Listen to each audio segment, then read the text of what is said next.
तो खेसारी लाल भैया तो विदेश में घूम रहा हो, जब से तोरा मालूम है बा। खेसारी भैया के फोटो ऐसे ऐसे आ रहा हो, देखिए सके बेरा यहाँ पे कि खेसारी भैया जब से गेल हो ना घूमे, तो क्या भैया खेसारी भैया तो कहाँ कहाँ घूम रहा हो।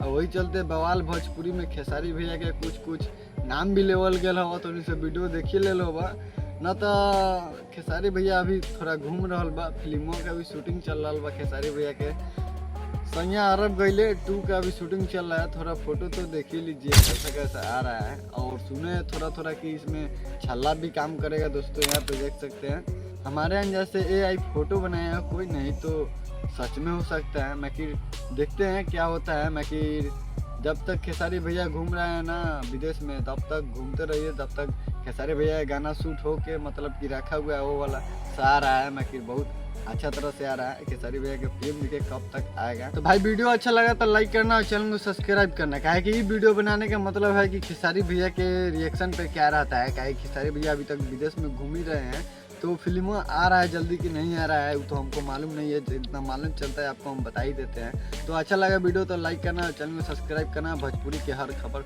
देखने के लिए।